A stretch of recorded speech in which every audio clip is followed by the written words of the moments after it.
أعوذ بالله من الشيطان الرجيم بسم الله الرحمن الرحيم السلام عليكم ورحمة الله تعالى وبركاته الحمد لله رب العالمين والصلاة والسلام على رسوله الأمين وآله الأكرمين وصحبه أجمعين سبحانك لا علم لنا إلا ما علمتنا إنك أنت العليم الحكيم ولا حول ولا قوة إلا بالله العلي العظيم أما بعد. Yang dimuliakan Tuan Imam, pengerusi dan semua ahli jawatan kuasa masjid, muslimin dan muslimat yang dirahmati Allah. Alhamdulillah, kita dapat bersama lagi pada malam ini.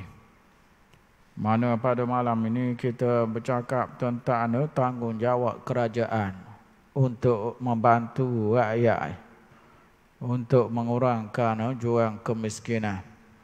Selepas daripada kita bincang tentang tajuk anak beranak mula-mula dulu, itu tanggungjawab ibu bapa memberi nafkah kepada anak-anak.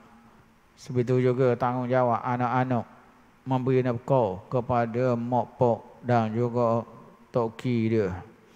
Lalu kita pindah lepas pada tu pada anak beranak dia, sehingga kan pada waris-waris dia, sehingga kan pada mahram dia.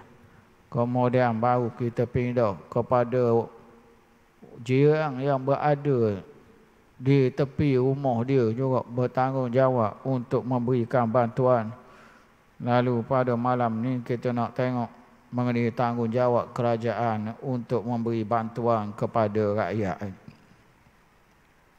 Jadi dalam setengah-setengah keadaan tuan-tuan, kita dapati bahawa anak beranak tidak peduli pada anak beranak dia. Walaupun mereka ni waris, nyewak dok dia. Kalau mereka ni hubungan kerabat masih dekat, tapi tak ada peduli dengan nasib kaum kerabat dia sendiri. Seperti juga dengan perangai jiran pun tak kurang juga. Setengah-setengah jiran ni ia jumpa pada hari-hari tertentu ya. Boleh katakan keluar rumah, balik rumah tak temu sama. Ada hok mana kerja seminggu baru balik kali pun ada. Ada hok duk sibuk dengan melacak situ sini, nampak kapung ni kok. Jarang-jarang. Jadi jiran jenis bahasa tak boleh nak harap, yang menyebabkan keadaan begini tidak dapat mengurangkan jurang kemiskinan yang berlaku. Apabila kita tengok pada setengah-setengah perangai jiran ni yang tidak membantu kepada jiran yang ada di kawasan dia. Jadi di sinilah tuan-tuan, kalau dibiarkan orang yang tidak bernasib baik ini, mereka akan terlibat dengan hutang-hutang yang boleh membebankan mereka. Lalu dalam hal inilah kita nak tengok peranan kerajaan. Apakah kerajaan wajib membantu rakyat ke tidak? Ataupun rakyat kena usaha sendiri, cari sendiri, kais sendiri. Tak perlu kerajaan masuk campur, tak perlu kerajaan peduli dengan mereka. Apa nak jadi, yang pentingnya masing-masing ada tangan, ada kaki, boleh giwak kerja belaka. Masing-masing ada kepala otak belaka, boleh mikir untuk nak makan. Adakah kerajaan boleh lepas tangan dalam masalah ini? Inilah yang kita nak bincang pada malam ini, iaitu peranan kerajaan untuk mengurangkan jurang kemiskinan yang dihadapi oleh rakyat ini. Jadi dalam hal ini, permulaan sekali malam ni ialah kita nak tengok dulu apa dia sandaran para ulama dalam masalah ini. Apa dia sandaran mereka, ambil kod mana bahawa kerajaan kena tolong rakyat ni, mari kod mana. Supaya kita tengok dulu sandaran dia kuat ke tak kuat, gagah ke tak gagah. Adakah ada ke dalam ayat Quran ke dalam hadis Nabi ke Atau paling kurang pun para ulama kita dalam ijtihad mereka ada kedok yang khabar bahawa kerajaan tak boleh lepas tangan nak kena tolong rakyat ni. Ada kedok barang ni mandangkan setiap pihak yang menjadi kerajaan ini setengah-setengahnya mereka ini memberi bantuan yang tidak putus-putus. Bantuan rakyat macam-macam lah. Tak kira lah B40 ke setengah-setengahnya lah. Kita dapati masing-masing duk tunggu semua bantuan kerajaan. Hijau duk. Duk mai wakah. Bila dengar bunyi bantuan dulu lagi. Pergi cek dalam akaun. Dulu kau maka waktu di jabat poh tu kau tak cukup tanam. Ni duk beratur ke dia 5-6 lapis. Jadi sesok habis jalan raya. Kerana beratur duk tunggu ke pemberian bantuan tadi. Jadi apa benda sandaran kita malam ni mengenai tugas kerajaan ini nak kenai bantuan tuan-tuan.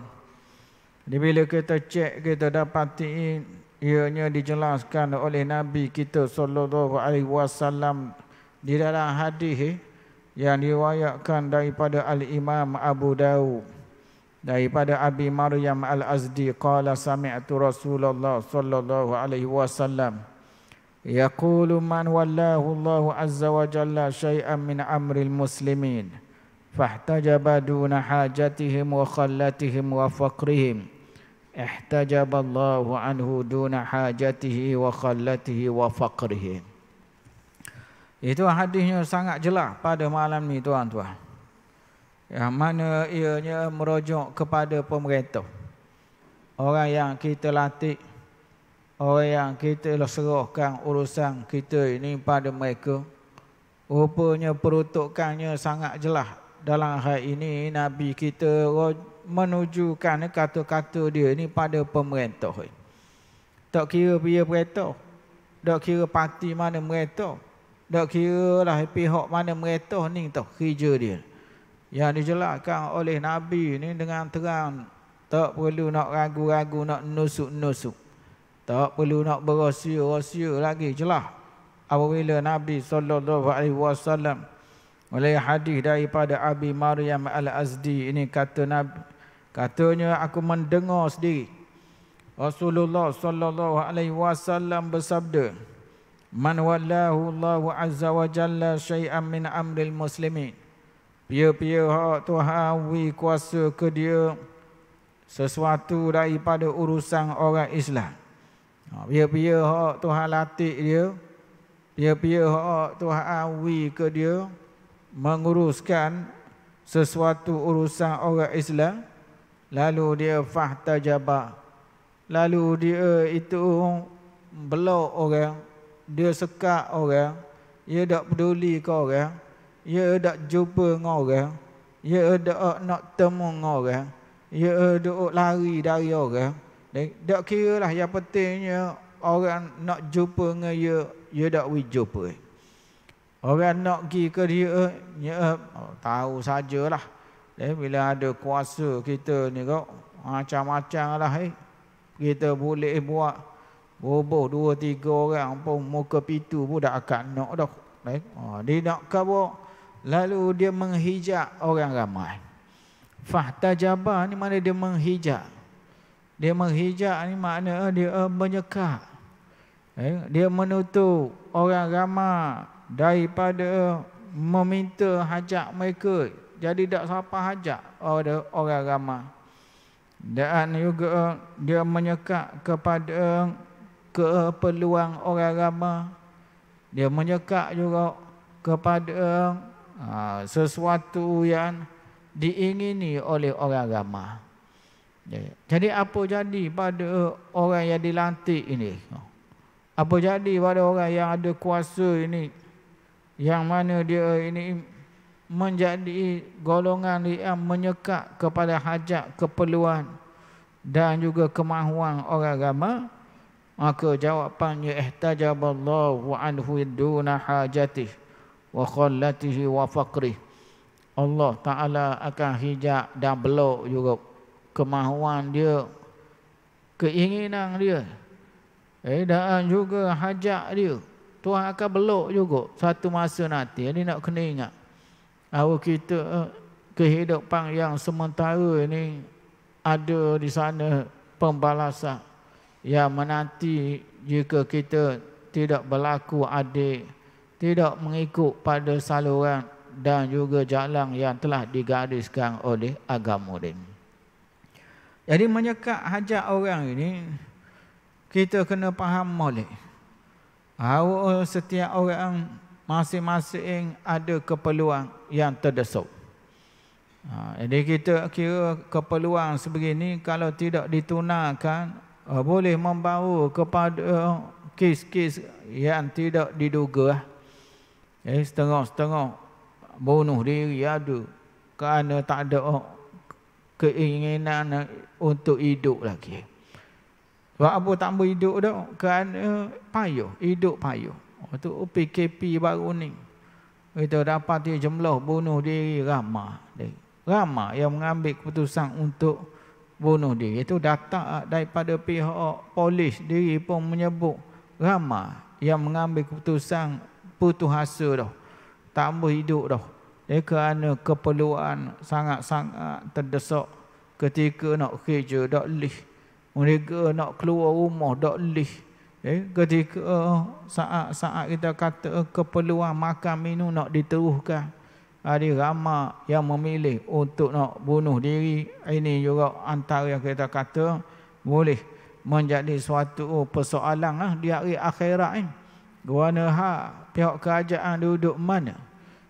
Di mana batuan kerajaan siapa kedok ke dia tu? Kerana yang siapa ambil tindakan drastik, dah bunuh diri, seolah-olah tak ada benda dah di atas dunia ni orang boleh untuk dijadikan sebagai pembantu atau penolong untuk sementara lah, yang menyebabkan dia mengambil keputusan sekat derah dengan membunuh diri. Maka yang ini persoalan yang kita kata akan disoal di hari akhirat. Buat apa kawan tu bunuh diri? Buat apa? Anak beranak dia duduk mana? Anak beranak dia duduk mana? Kemudian jiran dia duduk mana? Kemudian lagi kerajaan dia duduk mana? Siapa ambil keputusan bunuh diri tu? Ini benda yang kita kata akan ditanya nanti. Bukan hanya pada kerajaan, dia tanya anak beranak dia tanya. Alamu anak beranak dia siap dengan jawapan. Boleh dah. Raka jawapan dah. Ambil kertas kajang, tulis slow-slow dah. Mendapa mu nak jawab? Kalau mu waris dia lah. Kalau mu ni adalah kaum kerabat dia. Apatah lagi mu juga jiran dia duduk tepi rumah dia sama juga. Boleh dah. Mu nak raka jawapan yang akan disoal nanti apa benda tujuan mu duduk tepi rumah tu. Dari dekat keadaan siapa tak boleh batuang apa benda mu ni, apa benda jenis basuh jiran duduk tepi rumah. Dengar-dengar kata ambulan dia ambil dah, mati dah. Dari keadaan yang kita kata sangat menyedihkan. Jadi sebiar-biar mana dilantik lalu diberi kuasa, lalu memerintah dia orang ramai, dadanya sekat keinginan orang, jawapannya Tuhan akan sekat pula keinginan dia. Ini tak siapa juga hajat dia di kampung akhirat. Kita hidup atas dunia ni ada kemahuan-kemahuan yang kita nak ni. Tahu sajalah. Di akhirat pun ada kemahuan juga. Bila kita sapa ke kampung akhirat ni ada juga kemahuan kita. Bayangkan kemahuan kita Tuhan sekat. Semacam mana mu sekat orang dulu, aku sekat kamu pula hari ni. Jadi mu tengoklah mana, setara mana periknya harapan, hancurnya harapan apabila kemahuan kita disekat oleh Allah pada hari kiamat ada. Jadi kena mikir belaka kita, kena muhasabah belaka. Yang mana ada kuasa lah. Mana-mana ada kuasa. Yang mana ianya tak kira lah. Pekat kapung, pekat kapung. Pekat daerah, pekat daerah. Pekat Dewan Undangan Negeri, tengok pekak parlimen masing-masing yang dilantik dak lepas. Malam ni tajuk kita ni kok pada orang yang mana mereka ini menawarkan diri menjadi pemimpin, lalu orang pun undi dia, lalu dia pun jadi pemimpin. Kan kita dapati mereka ini ada keadaan mewahnya kok mengalahkan setengah-setengah orang lain. Mewahnya tu. Nyabak kau duk tengok macam mana ni. Kereta saja dengan pelbagai jenama. Rumah pula. Baru saja boleh kuasa setahun dua rumah berjegup. Orang kata tengok benda gini. Macam mana kita kata nak jawab kita.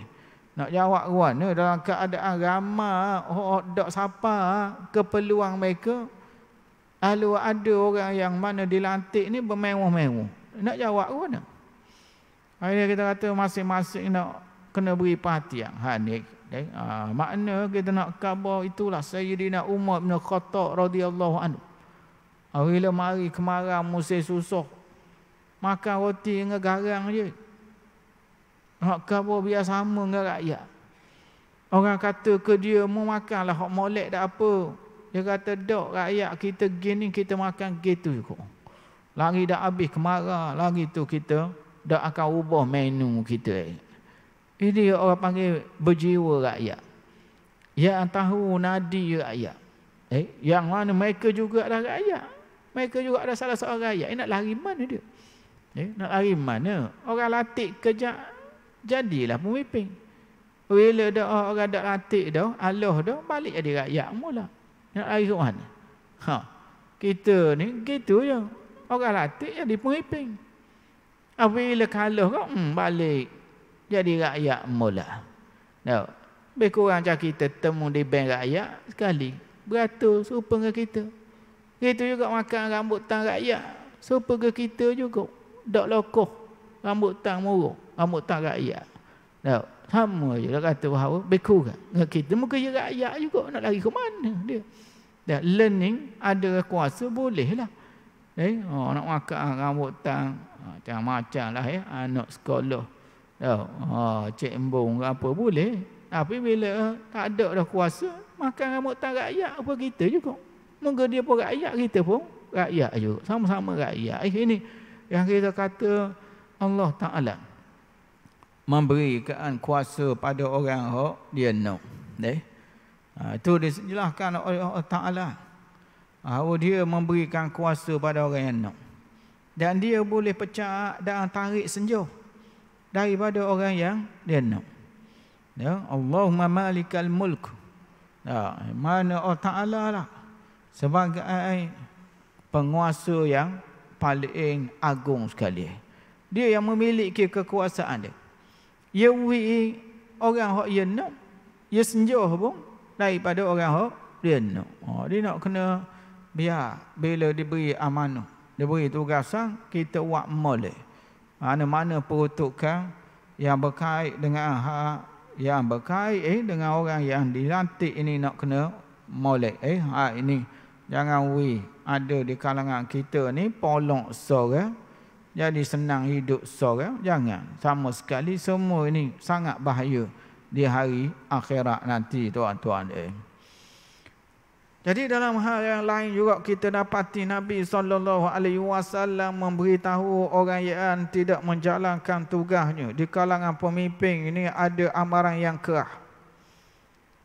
Di mana Nabi SAW menegaskan bahawa kalau ada orang begini yang tidak menunaikan dan tidak menutup hajat keperluan orang yang memerlukan, maka Nabi kita memberi amaran kerah pada orang sebegini. Dan Nabi kita menegaskan bahawa mana-mana pemimpin hendaklah memberikan sehabis tenaga dia. Hendaklah mengerahkan tenaga dia untuk membantu rakyat.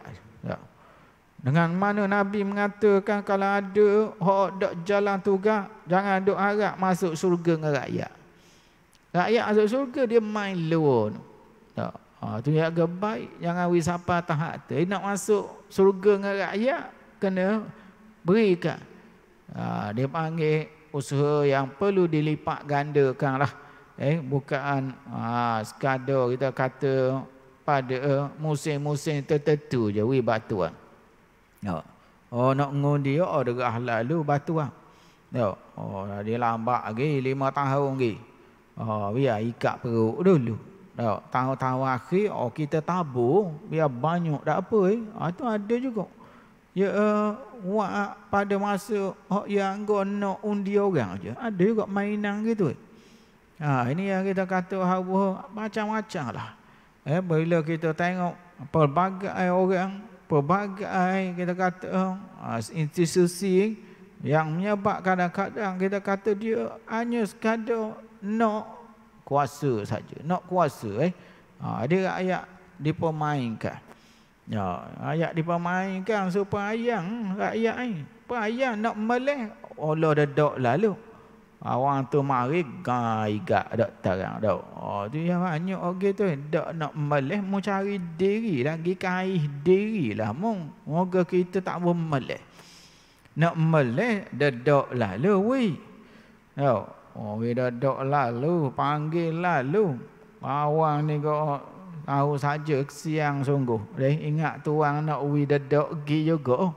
Apa aja acu catuk dedak 2 kali gaigat dak terang dak. Kata ini yang mana setengah-setengah kita ni maknanya membuat rakyat supaya ayang dia kata. Maknanya masa nak aja kita Allah dedak hadis. Ini yang nak kena faham molek hadis Nabi kita sallallahu alaihi wasallam menegaskan iaitu daripada Ma'qil ibn Yasar radhiyallahu anhu.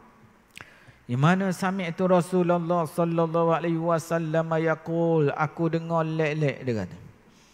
Linga aku diri dengar Rasulullah sallallahu alaihi wasallam bersabda, "Ma min amirin yali amral muslimin, thumma la yajhad lahum wa yansahu illa lam yadkhul ma'ahumul jannah." Itu hadis yang mana diriwayatkan oleh Imam Muslim sendiri. Hadis sahih Muslim. Di mana hadis Ma'qil ibn Yasar ini dia kata aku lek-lek dengar Nabi sallallahu alaihi wasallam kata mana-mana pemimpin yang menguasai yang menguruskan hak orang Islam lalu dia tak berusaha pun. Dia tak berusaha pun. Bagi dia senang dia seorang sudah. Senang anak anak dia sudah. Senang penyokong dia sudah. Yang pentingnya dia hanya sekadar untuk jaga molek dia dan orang-orang dekat dengan dia saja. Lalu orang gini dia ini tidak berusaha dan dia tidak membuat kebaikan. Mana tidak menasihat ni tidak mengingini kebaikan pada orang. Maka orang gini kata Nabi tak boleh dia masuk dengan rakyat orang ramai ke dalam syurga, tak boleh. Tak bau dia. Jadi rakyat masuk syurga. Dia duk luar. Jangan duk buat sedap. Jadi pemimpin jangan duk buat sedap. Memang dah atas dunia eskort dengan polis terapik. Pergi mana-mana boleh pergi senang. Lapu tu tak akal dah. Apa isyarat dak akal dah, padang polis terapik je. Untuk eskort. Sedap pergi mana-mana. Orang siap belaka dah. Dengan tempat makan dia kau. Tak serupa dengan orang. Walaupun nama jamuan rakyat, dia tak jamu rakyat. Dia jamu lain.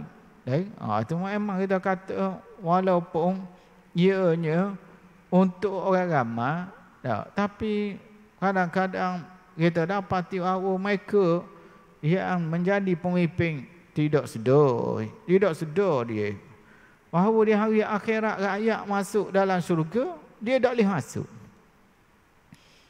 Ya kebaik. Jangan ingat dia boleh masuk sekali atau ya dulu kali. Atas dunia memang ia mula-mula. Atas dunia ia mula-mula kali. Ia tak rasmi, orang lain tak boleh masuk. Ia kena kerak rebeng dulu. Ia kena gunting dulu. Rebeng bunga tu baru orang lain boleh pergi. Itu atas dunia. Di akhirat, maka kita kata ada. Di kalangan pemimpin ini tak boleh masuk syurga, rakyat boleh masuk. Maknanya tak boleh masuk bersama. Jadi apa yang kita nak sebut di sini bahawa sandaran tentaan bantuan kerajaan kepada rakyat ini sangat kuat. Tak boleh kita nak menafikan. Tak boleh kita kata tak ada. Dalam Islam ni mayabang sudah. Puasa sudah kita. Gaji balik mula sudah. Mereka. Rakyat. Tak cara pun tak apa. Tak boleh. Salah. Sama kali agama dia cah atas kapasiti mu. Portfolio pun benda mu. Mu jaga bahagian benda. Sebenarnya dia cah. Itu yang kita kata ingat kan jadi pemimpin boleh kau gaji besar. Allowance besar. Tak. Boleh katakan dapat kemewahan jadi pemimpin ni.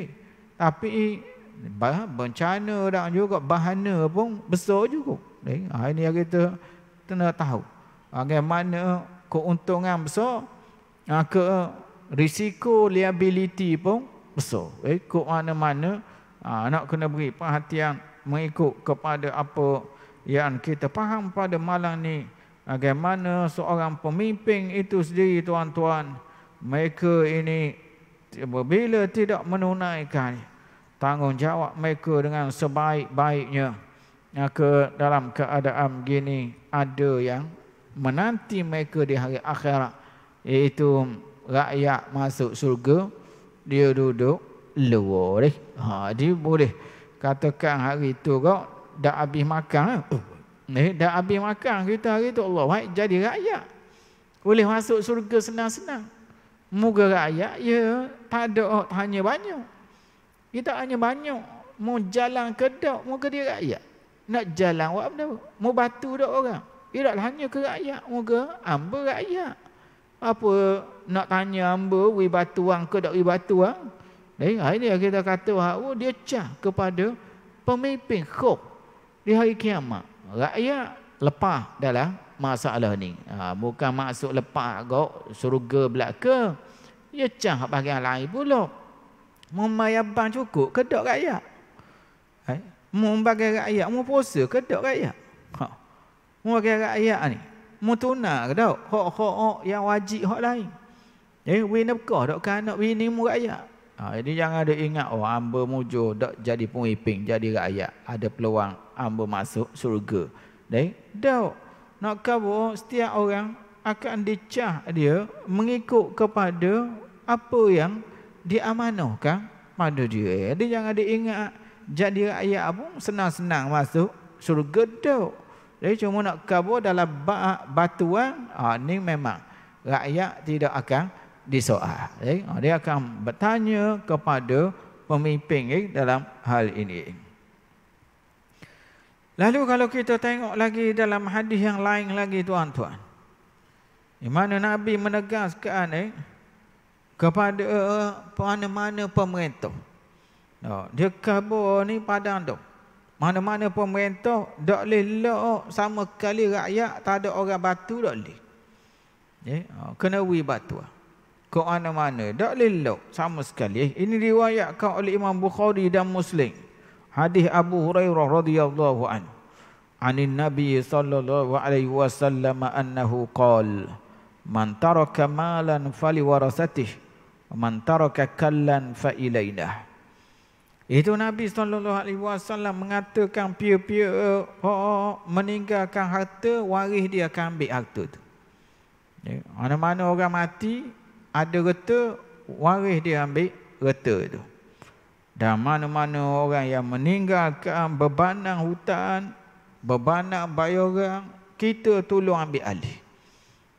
Makna sini kita tengok bagaimana Nabi SAW sebagai pemimpin utama sebagai pemimpin utama dia ada elok. Mana-mana orang yang mana menanggung sesuatu bebanan, tak kira lah sama ada anak masih kecil lagi, ataupun juga boleh jadi tak ada mata pencarian yang tetap, maka Nabi kata kita akan tanggung anak beranak dia deh. Dan dalam riwayat yang lain Nabi kata man taraka daya'an fa ilayya. Apabila ada orang yang meninggalkan sesuatu yang tidak ada orang tanggung, tak ada orang yang menanggung saja, maka kami akan tanggung, kita akan tanggung. Maknanya Nabi bercakap atas nama negara, Nabi cakap atas nama pemimpin. Kalau dia tak ada waris dah tanggung sebatang kara apa, kita akan ambil tugas. Inilah batuan-batuan yang datang pada pelbagai golongan lah. Ibu tunggal dengan ibu tunggalnya, anak yatim dengan anak yatimnya. Kemudian lagi batuan kepada orang tua pun ada. Batuan pada orang tua pun ada juga. Jadi diberikan pada golongan pelbagai. Nelayan umpamanya, penoreh getah umpamanya, diberi batuan. Goik beca, goik taksi pun boleh juga. Ada juga bahagian dia batuan diberikan ni. Itu tak termasuk lagi ada golongan OKU. Mereka ada batuan bulanan daripada Jabatan Kebajikan. Begitu juga kita dapati orang yang mana memerlukan keperluan khas. Orang yang ada keperluan khas itu juga diberi bantuan. Yang ini kita kata termasuk dalam tugas yang mana Nabi SAW sendiri kabur gitu. Jadi pia-pia yang terbiar, yang tak ada orang jaga dia, tak ada orang bantu dia, maka aku tukang jaga, kata Nabi. Jadi Nabi cakap sini bukan atas nama dia seorang Nabi, dia cakap atas nama kerajaan, kerana dia ketua kerajaan. Ini yang dipahami oleh imam-imam kita. Antaranya Imam Bukhari rahimahullah, di mana Imam Bukhari memasukkan hadis yang berkait dengan tugas memberi batuan ini, dia bubuh di bawah tajuk iaitu di bawah hadis faman tufiya minal mu'minin fataraka dainan fa alayya qada'uh. Dia bubuhkan hadis ini di bawah tajuk memberi nafkah. Itu menanggung nafkah, menanggung belanja rakyat. Kenapa? Kerana Imam Bukhari dia faham bahawa Nabi cakap sini bukan atas nama Nabi, dia cakap atas nama pemimpin, dia cakap atas nama pemerintah. Sebab itu dia buh hadis ini di bawah bab nafkah, iaitu nafkah yang wajib ditunaikan oleh pihak pemerintah. Kerana apa? Kerana dia nak beritahu ini bukan hukum khas untuk Nabi seorang. Mati dia kau habis ada. Dia nak bawa hukum ni mana-mana pemerintah hok mari lepas pada Nabi, maka dia kena jalan benda ni. Dia kena ambil tanggungjawab ini, dia kena ambil amanah ini.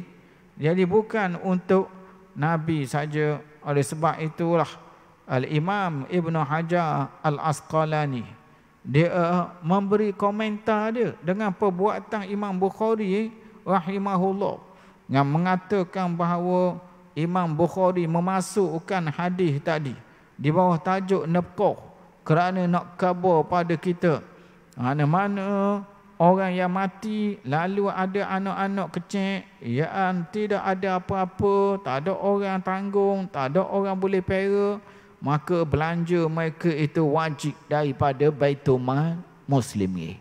Mereka berhak diberi bantuan daripada Baitul Mal. Ini nak khabar bab nafkah ni berkait dengan pihak pemerintah ni, tak boleh lepas tangan. Ada peruntukan khas jelas terang benderang, butir molek kita sebut bahawa mana-mana yang menjadi pemerintah tak kira pia-pia kena jalan ni tugas ni, dan ia melibatkan pada peruntukan agama kita. Dijelaskan dengan jelas dalam Sahih Bukhari sendiri meletakkan tajuk ini di bawah bab nafkah yang perlu ditunaikan oleh pihak yang memerintah ini. Bahkan dalam hadis yang lain Nabi SAW menyamakan orang yang menjadi pemerintah ini. Mereka samalah seperti orang yang menjadi pembela kepada rakyat. Malah seperti orang yang mengembala binatang pun. Tugas wi makan dia, tuang dia kena wi. Kalau kita ada lembu kubah, kita kena gicer wi ke lembu kubah kita. Kita ada kambing apa, kita tak kena cari daun. Cari daun buat balik wi makan ke kambing. Tak kena tugas membela, menjaga ni, dia adalah tugas yang diwajibkan pada orang yang ada, orang yang dijaga di bawah dia tadi. Jadi hadis Bukhari yang biasa kita dengar daripada Abdullah bin Amr, mana Rasulullah sallallahu alaihi wasallam mengatakan, ala kullukum ra'in wa kullukum mas'ulun an ra'iyati. Habis kata ingat baik, semua ni adalah sebagai pengembala, penjaga, pengurus. Dan semua ni akan disoal terhadap pihak yang diuruskannya. Kalau mau urus rakyat, kita akan tanya, mau urus mana? Kalau mau urus pada anak, mau urus mana anak? Kalau lah mau urus pada harta orang, mana? Mau buat molek ke tak akan ditanya, adakah mau jalan ke tidak? Apa yang diamanahkan tadi.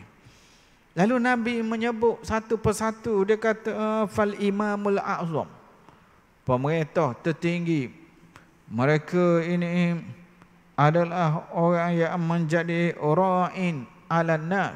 Mereka adalah sebagai penjaga kepada orang ramai. Wa mas'ulun an ra'iyati, dia akan ditanya, dipertanggungjawabkan terhadap jagaan dia. Dijelas hadis ni Nabi bilang mau duduk atas kapasiti apa, mau kena tanya. Mau pemerintah, aku tanya mu terhadap tugas membuat pada rakyat mu. Warajulu ra'in ala ahli baiti, manakala seseorang itu dia adalah bertanggungjawab terhadap keluarga dia. Wa huwa mas'ulun an ra'iyati, dan dia juga akan disoal mengenai orang bawah jagaan dia. Mau jalan molek ke tak? Mau makan kain baju cukup ke tak? Adakah mu ni sebagai seorang yang menunaikan hak-hak yang perlu ditunaikan? Mau makan molek tak? Gemuk belaka sorang-sorang. Allah nampak pada body kok tak cukup saya. Siapa? Kena beli luar lain sama. Dah. Mau dak ngaji agama, Quran mau ajar ke dak? Ke mau makan je. Supaya bela ayam, bela lembu kubah ke mana? Itu dia akan tanya.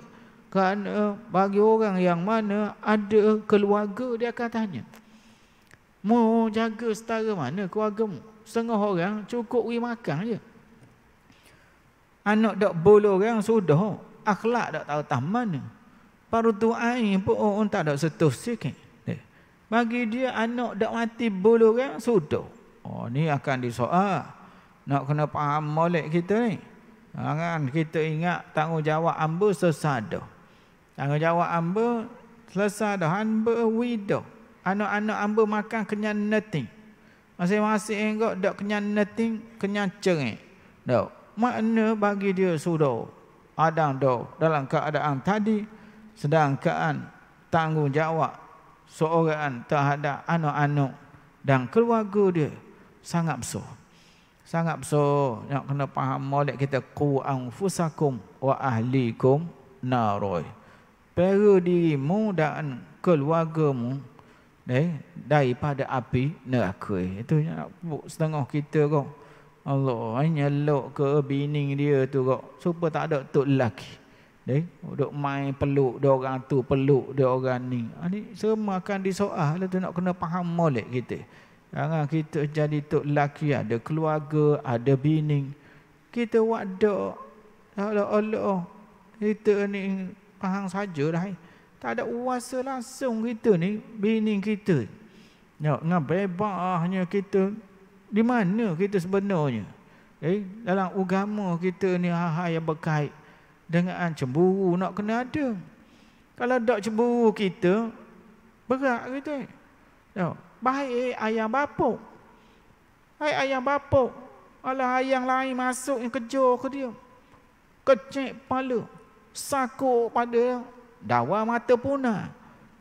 Kerana kejar ke dia. Tak boleh kaca. Tina kapung dia. Maknanya baik ayam bapuk ada kadang. Cemburu ada juga. Pada setengah-setengah kita ni Allah. Nyelok bini dia, anak dia kok. Seolah-olah hamba tuna dah. We makan dah. Kenyang dah sudah. Ni sangat-sangat bahaya tuan-tuan. Kerana akan disoal nanti oleh Allah Ta'ala. Kemudian lagi. Wal mar'atu ra'iyatun ala ahli baiti zawjiha wa waladih. Wa hiya mas'ulun. Wa hiya mas'ulatun anhum. Dan wanita juga adalah penjaga kepada rumah suami dia. Orang puan, dia jaga rumah suami dia, anak suami dia. Dan dia akan ditanya. Tanya, mu jaga mana rumah orang lelaki mu? Maknanya akan disoal anak dia mana pula. Maknanya cukup tak makan minum, kain baju, mandi ke tak budak tu. Pergi kalau molek ke tak, ke poteng, ke warna, dia akan disoal. Hal yang kita kata tidak lepas. Dalam hal ini yang perlu setiap orang memainkan peranan. Bukan orang lelaki saja. Orang puan pun tu sama disoal. Kemudian lagi wa abdur rajuli ra'in ala mali sayyidih wa huwa mas'ulun anhu. Dan khodam hamba kepada seseorang pun dia ada penjaga terhadap harta tuang dia. Kalau tak ada hamba pun orang kerja. Orang kerja jaga harta tuang dia. Ni wak reta tuang, wak reta toke, super reta dia. Wak kereta dia ambil anak sekolah. Wak alik super kereta dia tu. Wak boh deria. Kereta tak dia. Dan kita kata kok super kereta ayah dia. Jadi tak jaga harta tuang dia tu, toke dia. Dia guna macam harta dia tu. Bahkan kadang-kadang harta dia tak buat setara tu. Harta toke Allah bebas sungguh. Bang kita kata bang bonggok ngau jalan tu. Boleh katakan tinggi sekaki, nyelopak gitu ya kereta boh dia. Kalau kereta dia super kesemuk tu. Dia takutnya kereta dia tu penuh spering ke apa. Allah boh dia kok. Pada lomba lagi. Kata ini orang yang mana kita kata disoal dia. Mau jaga kereta tuamu guana maka akan disoal setiap orang terhadap apa yang dia jaga. Inilah yang mengajak pada kita malam ni supaya sentiasa berhati-hati yang tugas dan amanah yang Tuhan latih kita duduk di dalam pelbagai kapasiti. Jadi masing-masing perlu beri perhatian kerana akan disoal adakah kita menjalankannya dengan sebetulnya ataupun tidak. Padahal dah malam ni kita jumpa lagi minggu depan untuk kita tengok bagaimana pula para khalifah selepas Nabi SAW, adakah mereka batu rakyat ke tak? Itu nak tengok pula macam mana sahabat memahami hal yang kita sebutkan tadi. Itu saja. Wa sallallahu ala sayyidina Muhammad wa ala alihi wa sahbihi wa sallam. Wassalamualaikum warahmatullahi wabarakatuh.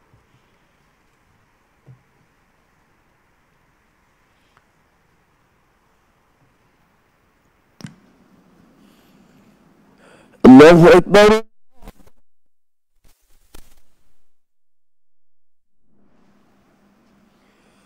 Allahu Akbar.